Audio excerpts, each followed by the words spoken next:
Merhaba arkadaşlar. Bugün günlerden 31 Mart 2023 Cuma günü. İşten çıktım. İşten de çıktıktan sonra bir bakayım şöyle en azından bizim belleklerde yeni kuzu göbeği çıkmış mı diye. Oturduğum yere yakın bir bölgede kuzu göbeği çıkan bir yer var. Oraya bakmak için geldim. Eve bile uğramadan direkt buraya geldim açıkçası. Baktım bir iki tane çıkmış. Şimdilik daha yeni geldim zaten. Bakmaya başladım. Tabii 2 gün önce maşallah buralara güzel bir soğuk oldu ve kar yağdı. Ciddi anlamda buralara kar yağdı. Ben de ondan dolayı kardan sonra yeni çıkan olabilir. Hava çünkü anında ısındığı için yeni çıkan olabilir diye bir bakayım dedim. Bakın arkadaşlar, görüyorsunuz. Çıkmaya devam ediyor. Bunlar çok fazla etkilenmemiş açıkçası soğuktan. Çok fazla etkilenmemiş. Daha mutlaka ki bunun gerisi vardır. Toplayacağız beraber inşallah bugün. Güzel bir av olur inşallah. Beraberce toplarız. Şimdi beraberce şöyle bir bakalım çevremize. Yavaş yavaş da ilerleyelim. Evet, görüyorsunuz. Bir iki çıkmaya başladı.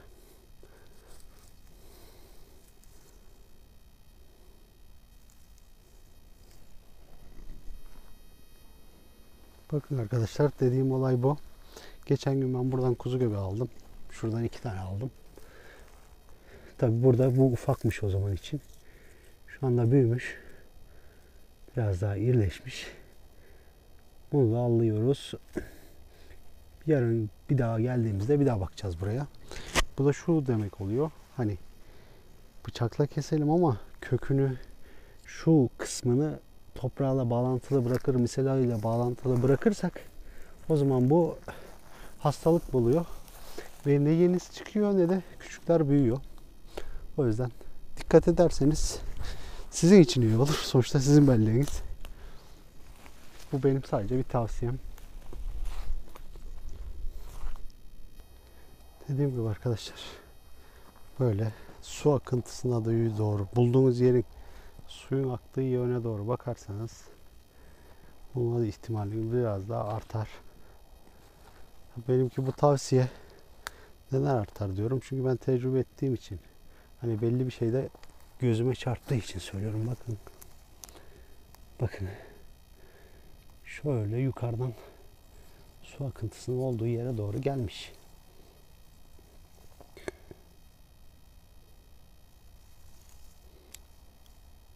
Kuzu göbekleri soğuktan dolayı hafif şey yapmış.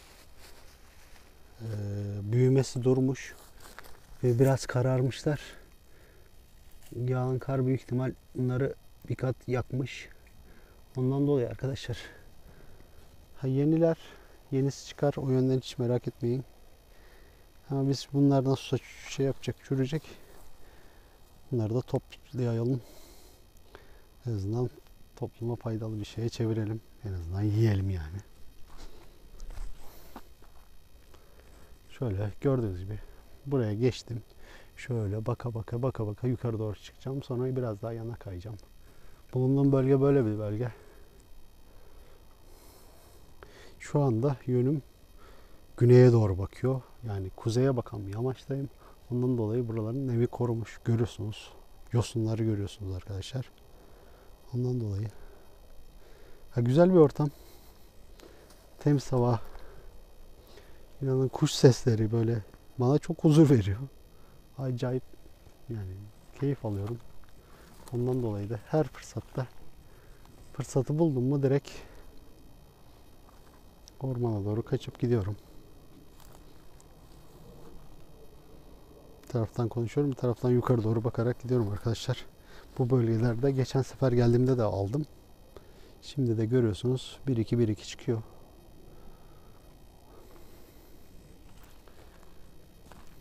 Kısmetimizi toplayacağız yani. Kısmetimizde ne varsa onu alıyoruz. Ne fazlasını ne eksiğini.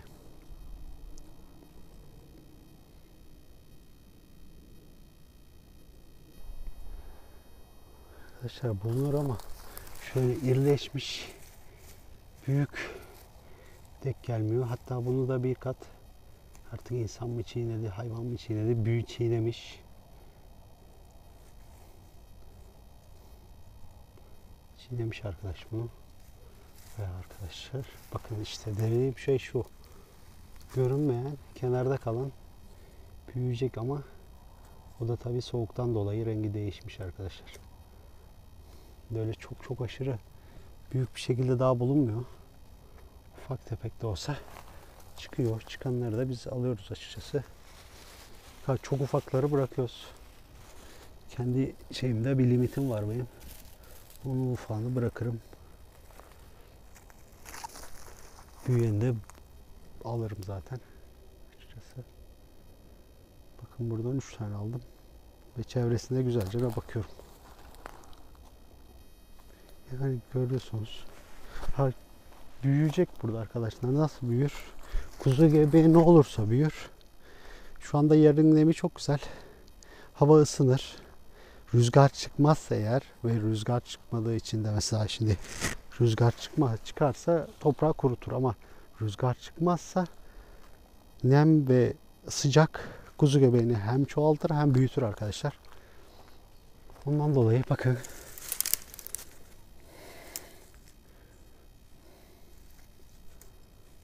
şu anda gördüğünüz gibi kökünü de ayıralım oradan. Çıkıyor. Tek tük de olsa çıkıyor. Ama istediğimiz performansla böyle hani toplu onar beşer de bulmak istiyoruz ama şu anda da açıkçası öyle bir şey yok. Ama olacak inşallah.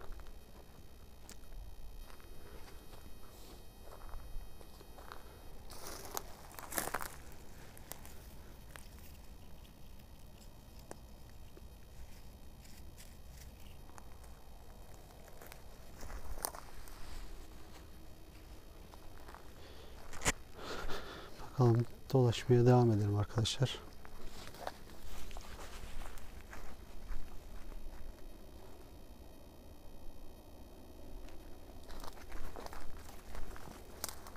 Alt kısmına da bakalım o suyun aktığı bölgenin. Belki buralarda da görülmemiş, büyümüş bir tane bulabiliriz. Ama tabii belki de bulamayız.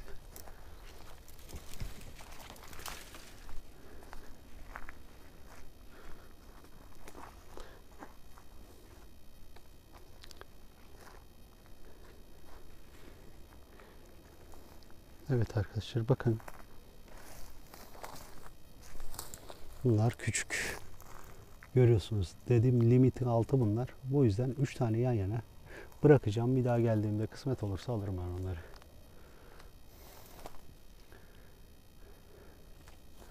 Küçük olduğu için almaya gerek yok yani.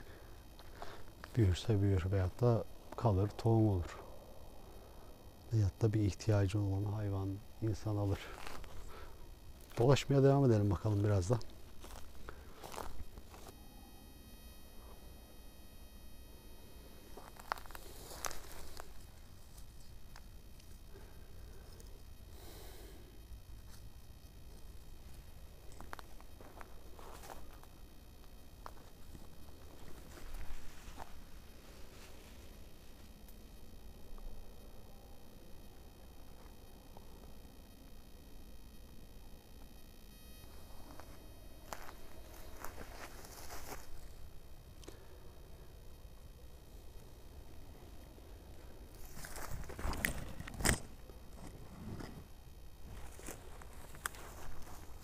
Arkadaşlar belki diyorsunuzdur ya ne kadar saçma sapan konuşuyor da açıkçası ben herhangi bir senaryo yok şey değil hazırlık şu bu yapmıyorum.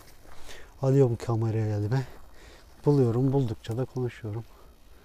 İçimden geldiği gibi o anki duygularımı size de yaşatmaya çalışıyorum veya siz de yaşıyorsunuz veya bakıyorsunuz karşıdan saçmalıyor diyen olabilir. Belki artık kusuruma bakmayın. Bazen çok konuştuğumu düşünüyorum kendi kendime. Olmazsa sadece toplayalım sessizlik içerisinde.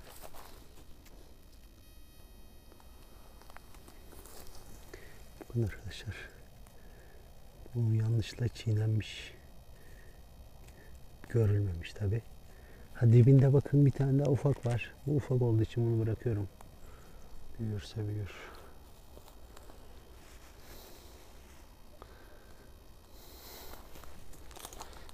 Bir de bana dönüşler hep genelde şöyle oluyor arkadaşlar. Hani biz gidemiyoruz. Fırsatımız olmuyor. Ama sen gezdiğin, topladığın zaman biz de seninle toplamış gibi oluyoruz. Çok keyif alıyoruz diye. Benim niyetim de bu zaten. Yoksa benim niyetim ben ne kadar çok böyle güzel kuzu göbeği avcısıyım, çok bulurum bilmem ne derim falan değil. Benim maksadım hani gidemeyenleri, imkanı olup gidip gidemeyenleri bulup bulamayanlara birazcık daha şey yapmak. Bakın arkadaşlar, 4 tane birden burada var. Tabi bunun büyüklerini alıyoruz. Çok fazla şeye gerek yok. Büyüklerini alıyoruz. Tabii şunu tek başına koparamadım. Görüyorsunuz. O mecburen yapışık olduğu için koptu. Arkadaşlar onu diksek de artık şey yapmaz. İple olmaz ama şunu bırakıyorum özellikle. Büyümesi için. Dediğim gibi hani ben çok bulurum, şöyle iyi toplarım, şöyle iyi mantarcım falan değil. Hep beraber bu keyfi alalım. Keyfimizi yani tadını çıkartalım anın. Ondan dolayı benim açıkçası bu. Böyle hoşuma gidiyor. Ve elimden geldiği kadar da hani bazı bildiğim tüyoları, böyle taktikleri, nasıl daha çok rahat bulabileceğinizi düşündüğüm şeyleri anlatmaya çalışıyorum. Beni takip edenler bilir zaten. Faydam oluyordur, olmuyordur. Bakalım kısmet. Bir taraftan gene konuşuyorum ve etrafa bakıyorum, görüyorsunuz. Baktıkça bir iki çıkıyor.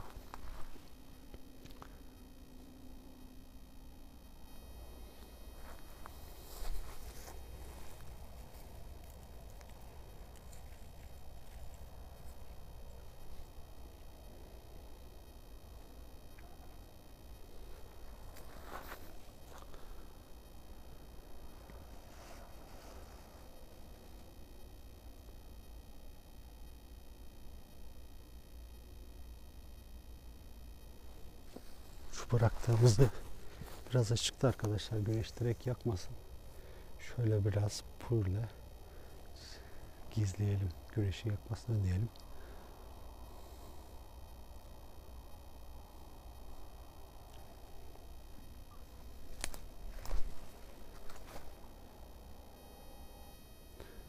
Geçen gün burası çok ufaklı diye bıraktım böyle bir şey arkadaşlar, bölge. Burayı bırakıp karşıya geçmiştim. Bırakmamın da tabi birazcık faydası varmış. Bakalım.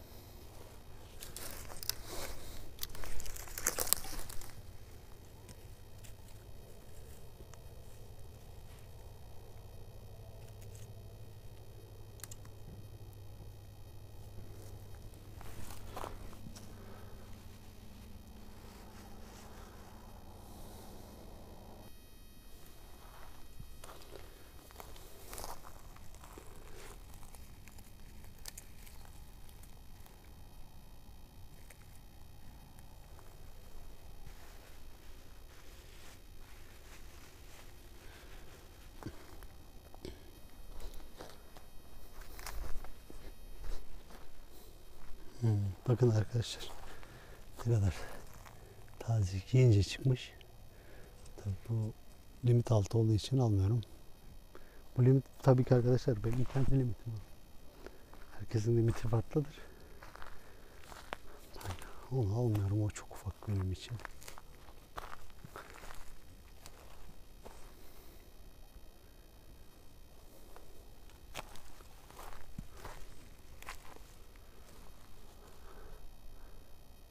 Arkadaşlar ben videolarla edit işlemi yapmıyorum açıkçası. Nasıl olduysa öyle atıyorum. Fark ediyorsunuzdur. Biraz saçmaladığım da oluyor arada sırada ama kesip biçeceğim diye uğraşmıyorum. Bu benim doğal halim. İnşallah çok rahatsız etmiyorumdur.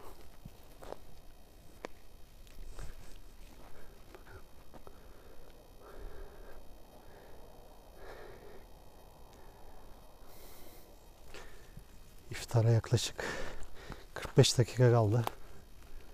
Açıkçası ben de oruçluyum.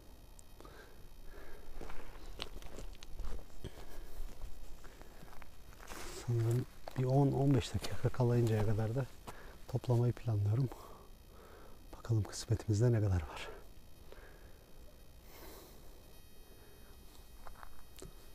Bölgemiz güzel bir bölge. Arkadaşlar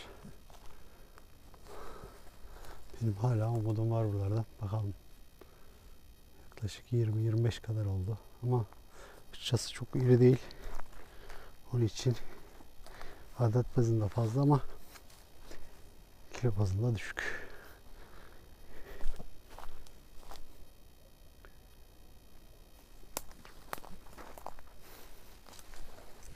Biraz videoyu uzatayım diyorum. Çok uzatmayı istemiyorum ama uzun olması belki de daha iyi. Siz de seyredin arkadaşlar. Sıkılmadıysanız.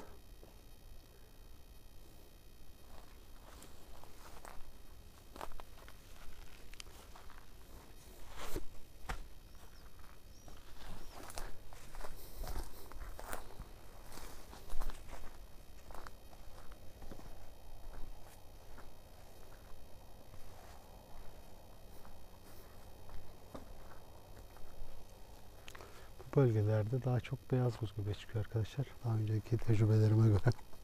Ben de ondan dolayı sürekli dönüyorum gördüğünüz gibi. Ama açıkçası burada 2 tane buldum. Bir tanesi çok ufaktı, bıraktım. Diğerine de aldım ama o da çok iri değildi. Ondan dolayı hani daha gerisi var mı yok mu ona bakıyorum bir taraftan. Gelecek sefer için de keşif yapmış oluyorum böylelikle. Nerelere bakacağımı planlamış oluyorum.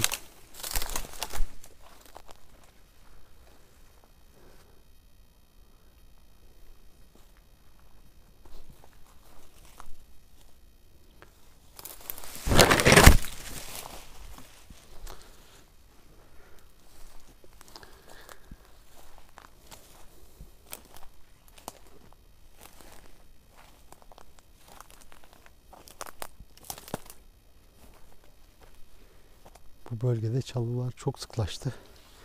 Ondan dolayı çıkması biraz daha geç olabilir bu bölgenin.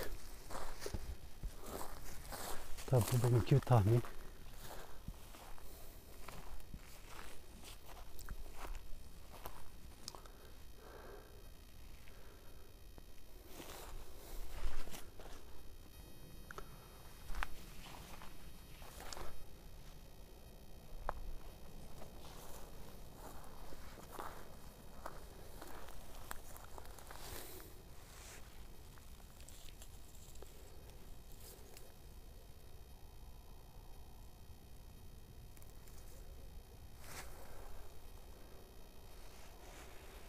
Yine her zaman yaptığımız gibi bunun hem aşağı tarafına doğru hem de yukarı tarafına doğru bakacağız arkadaşlar. Vardır yoktur ama biz hani alışkanlığımızı bozmayalım.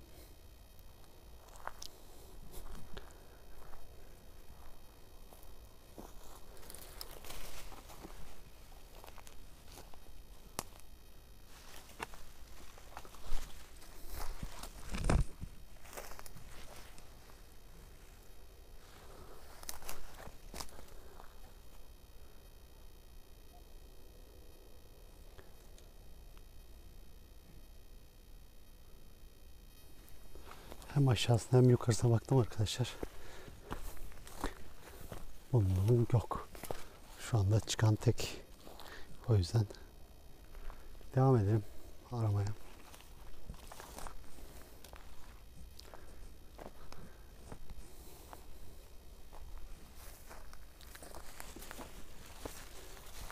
Tam buradan almıştım arkadaşlar, bakın.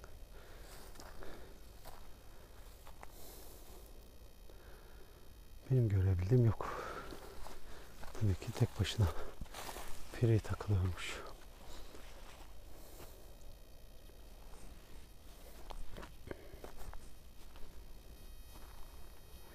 Arkadaşlar dediğim gibi buralar, bu birazcık hani yer bilme, daha önceden toplamış olma yer mi? Daha önceden topladığınız bir yere yakın topluyorsanız gidin aldığınız yere bakın derim. Mesela şu bölgede geçen yıl ben şu bölgede kuzu göbeği almıştım. 5-6 tane. Tabii öncedir, sonradır, vakitleri onu bilmiyorum ama aha bakın. Dediğim gibi. Bakın arkadaşlar. Yani sonuçta burada bunun misina ağı var, tohumu var. Ondan dolayı burada genelde hava şartları uygun olduğu sürece genelde çıkar arkadaşlar. Bunu da aklınızda tutun. Ve o zaman için 5-6 tane bulmuştum arkadaşlar burada. Şu anda daha bir tane gördük. Gerisi de vardır diye umut ediyorum. Umudum o yönde yani.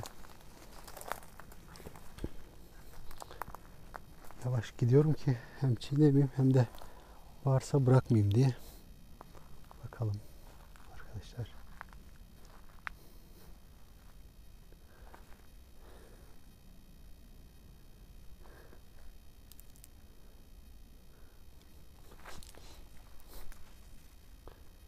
Bu burada olduğuna göre yukarılarına bakıyorum. Yukarılarında görünmüyor. Şu bölgelerde aslında olması lazım birkaç tane daha. Bu toprak altından bu mesela 1-2 metre ilerlere dağılabiliyor arkadaşlar. Ondan dolayı hani çevresine güzel bakın derim. Evet bakın. Bakın.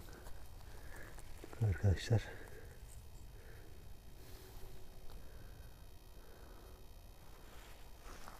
Evet, daha devamı var. Diyorum ya, ben geçen yıl buradan aldım. Demek ki bu yıl da almam gerekiyor. Bakın. Şuraya bakın.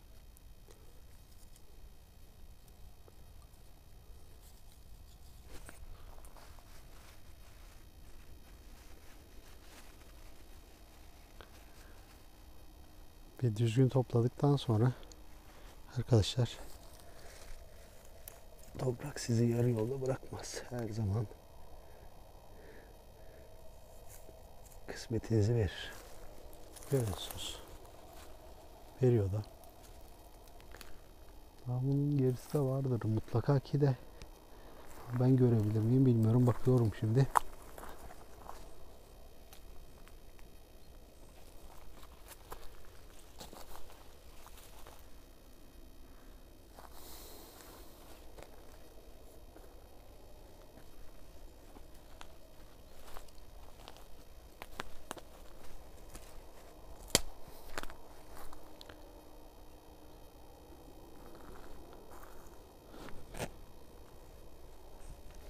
Şimdilik bu kadar.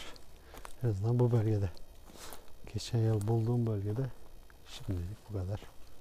İlerleyelim yavaş yavaş. Varsa da küçüktür. Zaten küçükse de bir daha de bakarım bulurum inşallah. Hayırlısıyla. Şu üst tarafına bir daha bakalım arkadaşlar.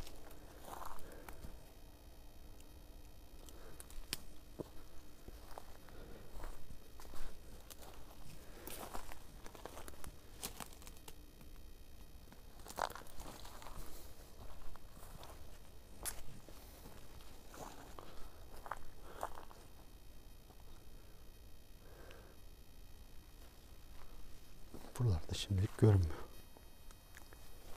Yaptığım farklı bir şey değil arkadaşlar. Aynen böyle. Saatlerce dolanıyorum. Bazen buluyorum. Bazen bulamıyorum. Bazen bulduğun zaman çok iştahlanıyorsun. Yorgunluğun hepsi gidiyor. Bulamadığınızda canın sıkılıyor. Ama kuzu göbeği toplamak, mantar toplamak böyle bir şey zaten. Başka da açıklaması yok yani. Tertemiz hava, mis gibi. Ciğerlerime dolduruyorum böyle.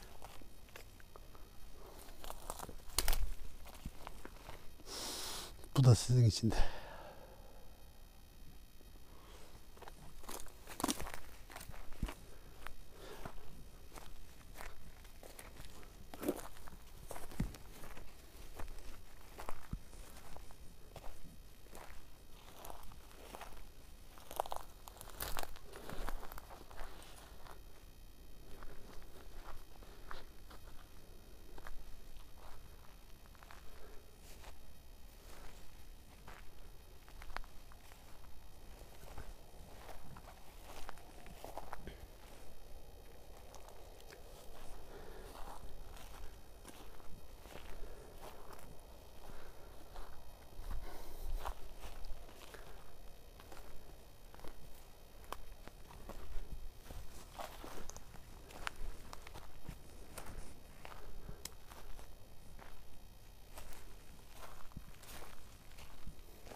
Biraz daha yatay ve çalılık bir bölgeye geldim.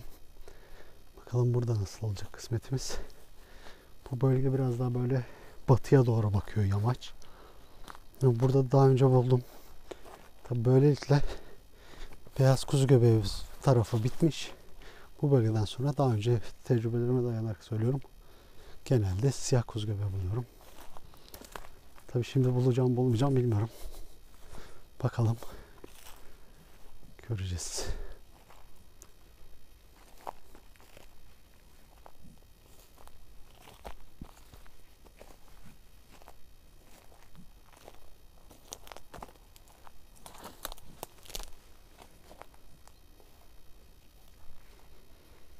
Şöyle arada sırada durun, şöyle bir çevreye bakın arkadaşlar.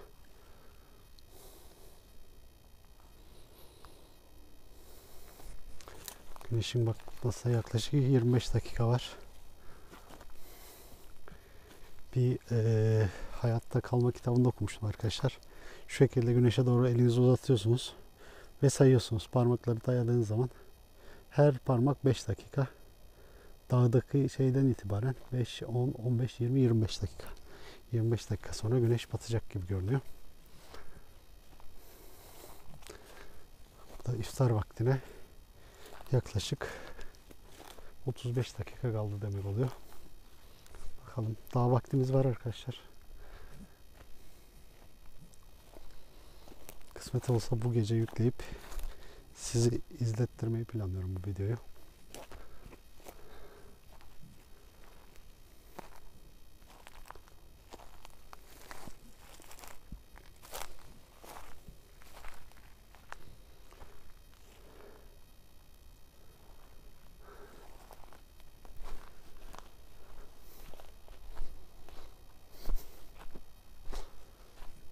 Bir de buraya kadar seyreden varsa geçen günkü gibi, çünkü artık 30 dakikaya yaklaşıyor video. Bazen çadır kurmayı çok seviyorum ben daha da. Gitsem bir çadır kursam ve çadırdaki tecrübe şeylerimizi, böyle anılarımı paylaşsam iyi olur mu sizce? Yazın tabii, mantar sezonu bittikten sonra, yaz geldiğinde böyle dağlık bir bölgeye gidip çadır kursam ve orada çadırda vakit geçirsem, en azından bir gecemi geçirsem, onu da kayda alsam, bana ilginç olur gibi geliyor. Eğer fırsat olursa bu yaz yapmayı planlıyorum. Tek başıma olur veyahut da hani benim gibi aklı az birisini bulursam 2 kişi olabilir. Neden öyle diyorum? Çünkü normal insanlar genelde böyle şeyler yapmıyorlar.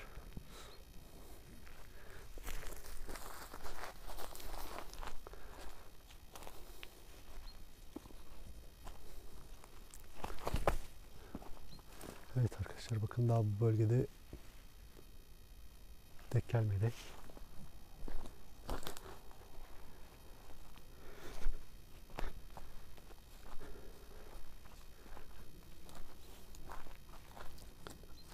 Şunlara bakıyorum. Geçen yıllarda bu bölgelerde birer ikişer toplamıştım. Önce şöyle bir aşağı bölgelere bakayım. Sonra yukarı doğru, yamaçtan yukarı doğru çıkacağım. Ha, bir karartı. Yok, değilmiş arkadaşlar.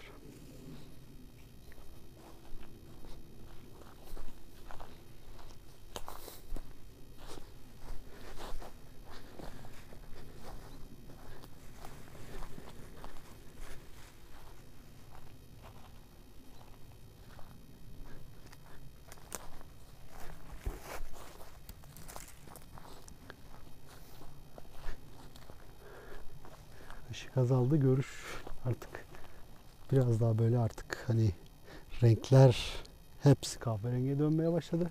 Ondan dolayı seçemeyebiliyoruz uzaktan arkadaşlar.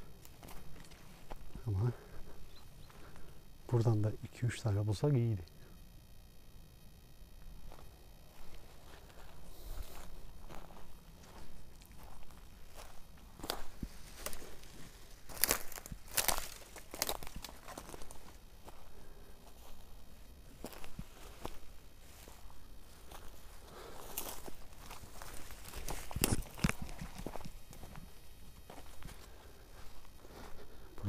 Buralar çok gezmiş zaten arkadaşlar. İzlerinden belli. Açıkçası. Muhtemelen gündüz bizi burada köyümüze, evimize çekildikten sonra buraların hakimi domuzlar oluyor. Çünkü domuz çok fazla burada. Bu bölgede. Bazen erken bu saatlerde de çıkabiliyorlar. Birkaç karşılaşmışlığım vardır arkadaşlar. Dediğim gibi benim onlara zararım yok. Onların da bana zararı olacağına inanmıyorum.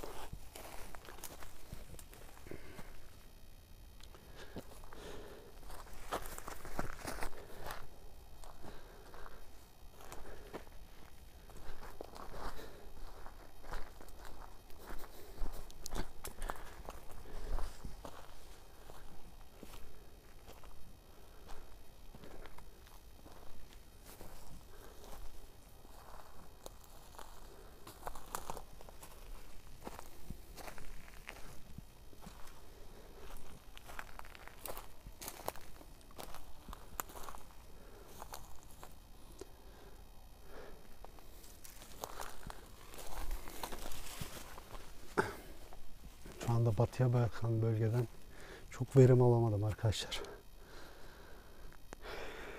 Gün batımını direkt görüyor. Demek ki akşam güneşi veya öğleden sonraki güneş buradaki nemi biraz fazla kurutmuş. Ondan dolayı da bu bölgede çıkmamış. Böyle bir durumda benim yorumum böyle oluyor.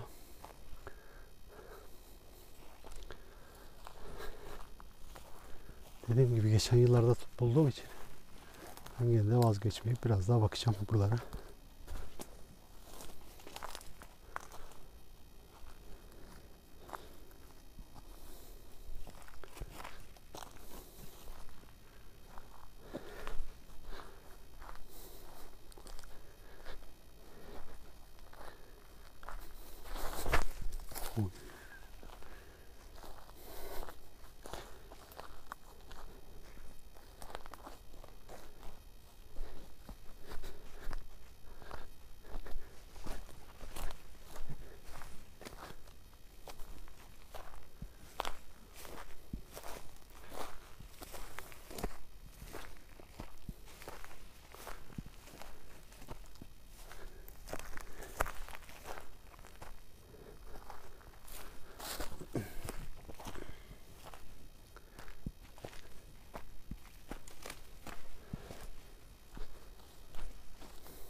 İleride bir hareketlilik oldu arkadaşlar.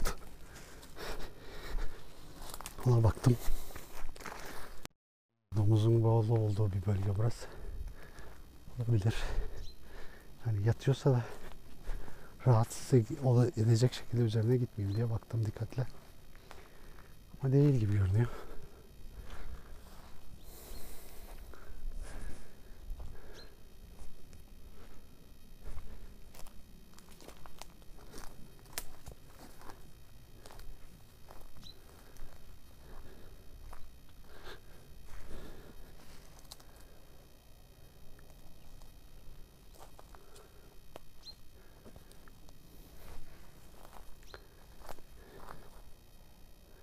Buraları bayağı bir kalmış domuzlar.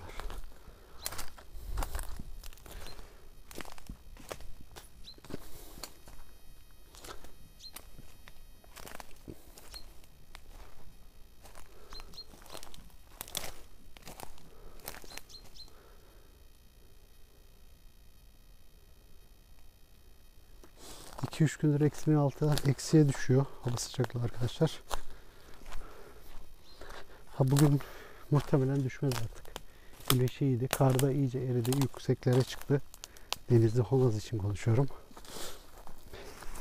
Kar da yükseklere çıktığı için tahminim bugün düşmez diye düşünüyorum. En azından aşağı bölgelerde.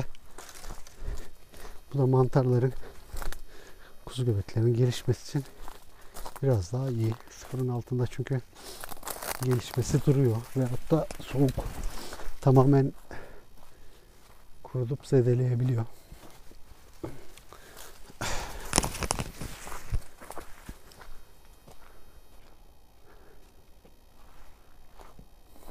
Yok arkadaşlar. Batıya bakan bölgede yardım denk gelmedi. Demek ki yokmuş. Bakalım güneşe. Arkadaşlar yaklaşık 10 dakika var güneşin batmasına. 10 dakikada 10 dakikada bizim iftar için vakit var. 20 dakika. Yani bu da şu demek oluyor. Yaklaşık 5 dakika sonra arabanın yanında olmam gerekiyor. Çok önemli değil. Gördükten sonra ben aslında toplarım. Ama gördüğünüz gibi artık kuzu göbekleri bile diyor. Yeter evine git diye.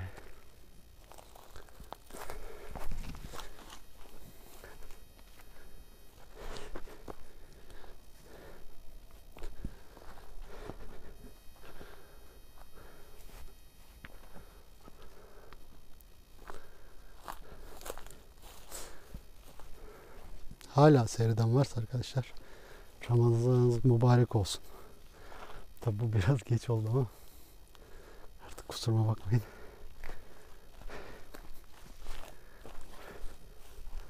Hayırlı Ramazanlar. İnşallah tam anlamıyla yaşayıp geçirebiliriz.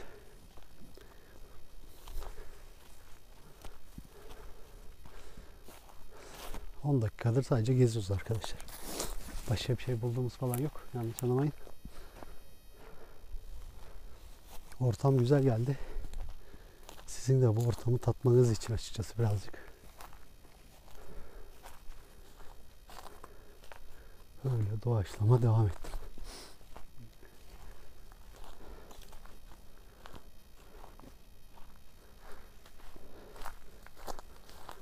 Yavaş yavaş arabaya doğru dönelim.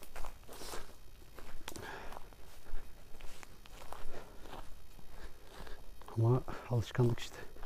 Bakmadan gitmem arkadaşlar.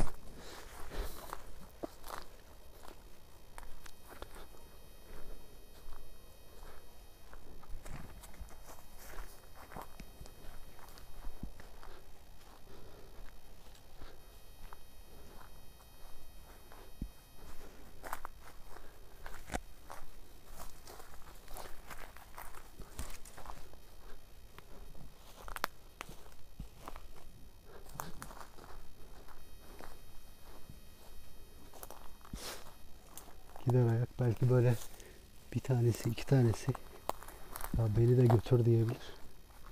Ben şansımı denemeye devam edeceğim. Ta ki arabaya bininceye kadar.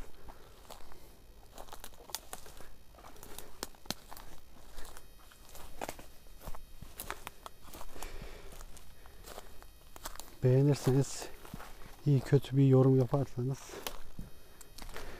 bize de destek olmuş olursunuz arkadaşlar.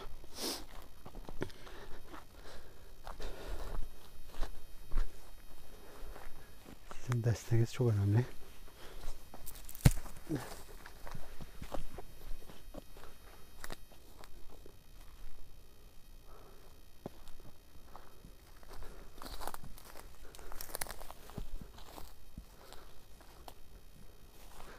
Herhalde artık önümüze iyice çıkmadıktan sonra da havaca karanlık olmaya başladı.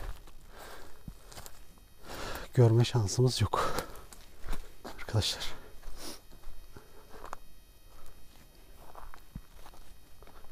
Ama kısmetimizde varsa zaten o burnumuzun dibine çıkar.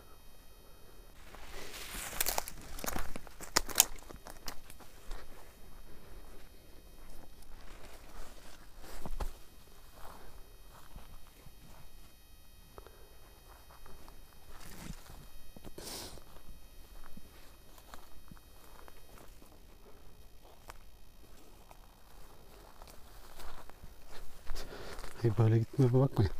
Yavaş yavaş arabaya doğru ilerliyorum. arabaya doğru ilerlerken de boş boş gitmeyeyim diye buradan yamaçtan gidiyorum. Şu anda yamacımız zaten gene kuzeye doğru döndü. Yani güneşi direkt görmeyen bir bölgedeyim. Her zamanki gibi buralarda bir tane iki tane de olsa bulma ihtimalim de var. O yüzden şansımı sonuna kadar deniyorum.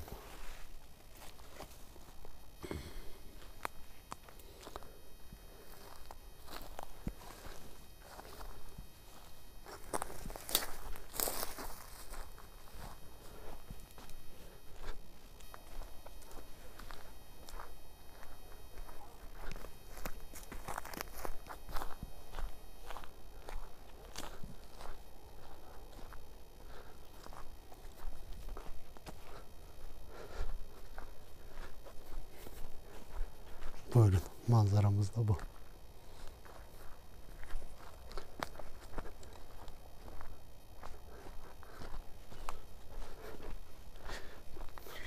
...2023'ün 9. Ramazan gecesinde ve 31 Mart 2023'ten bir cuma akşamından herkese selamlar. Görüşmek üzere. Denizli Honaz'dan sevgiler ve saygılar arkadaşlar.